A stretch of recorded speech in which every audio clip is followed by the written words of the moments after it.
So the Jesus Revolution is very much about the spiritual revival that takes place at the end of the 60s and the beginning of the 70s in Southern California. And it spread like wildfire through the entire country during a time when the country was very torn. War, Vietnam, make love, not war. The hippie movement was very countercultural, and they were people looking for truth. As it always does, Jesus fills the hole in people's lives. I was very attracted in the script to the message of hope that the film brings, I think, so beautifully to people. And it's not an old school Christian film that kind of alienates and judges or is like cheesy and lighthearted. It's heartbreaking, it's powerful, it's real. These are real people's stories. And I very much got connected to the redemptiveness of it. To prepare for the role of Greg, specifically from his spiritual side, I went and watched a lot of his sermons.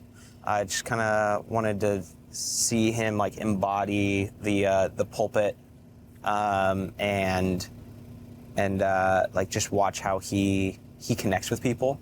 And I'm a Christian as well, and so I feel like I had a very good understanding of where he came from in his lost days, and after being baptized, after being saved, becoming a Christian, I feel like I was very in tune with that as well, and aptly situated to play the role. My faith is an extremely personal relationship. My parents are Christians, so I've been raised as a Christian, but I really made my faith personal, kind of turned a corner mentally, spiritually at 14 when I started working in film. And I realized after being outside my small town community in Idaho for the first time that I needed Jesus's help, support, strength, love. It is core and central to who I am. And it's just been a huge blessing to get to share the gospel in this way that I love, in this medium of film. I had a great time working with our directors, John and Brent. It was my first time working with a director combo, and one of the things that I had a question about going in was like, are you both going to be giving me like directions kind of like back and forth, or like kind of like over each other? Like what's the relationship going to be there? And not once did they like overlap each other. They were always really great about like communicating with each other and being on the same page before coming to the actors. And I so appreciate that, because in my process, like if I'm getting conflicting direction from people, then like I don't know like what the goal is, or you know the purpose that the directors have like in mind, right? And they did that beautifully. They worked it out. Just had an awesome working relationship on set, and I'm so thankful to them. This has been such an incredible journey, and if it weren't for the amazing directors that I get to work with, then you know these stories don't come to life.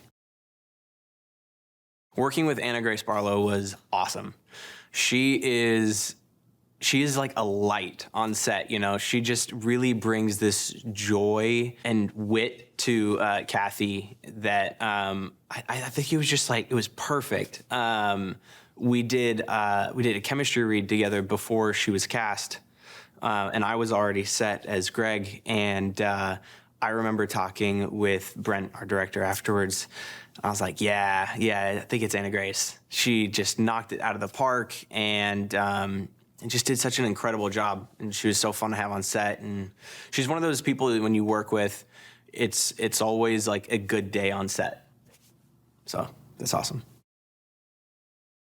Working with Kimberly was amazing. She is so talented. The first scene that I filmed with her was like one of our last in the movie. And it's one of those things where like, I wish like we had time to maybe film like scenes earlier in the film together and then kind of like create the relationship and then like film the last ones at the end. It just doesn't always work out that way in your, scheduling. But she and I were just totally in sync. And she was amazing.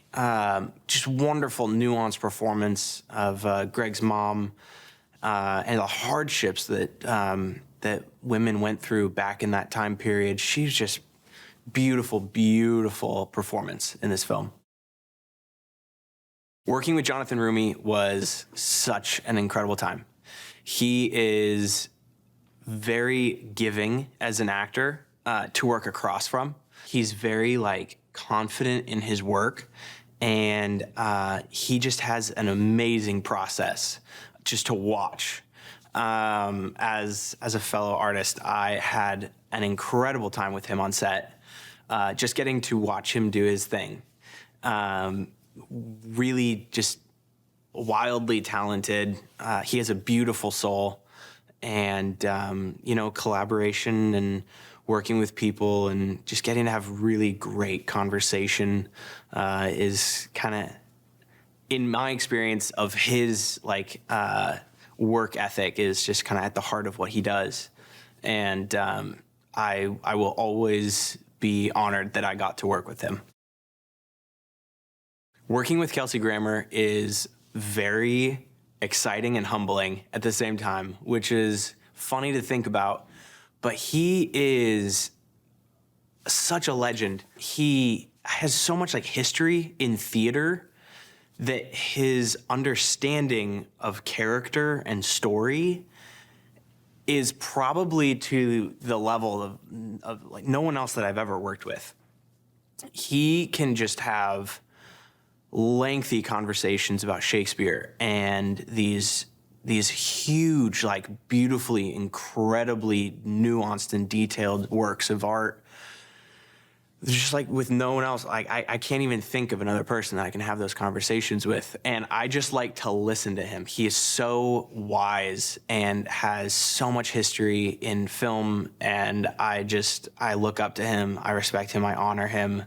And it was an absolute joy to get to be on screen with him and work with him. And I would love to do it again.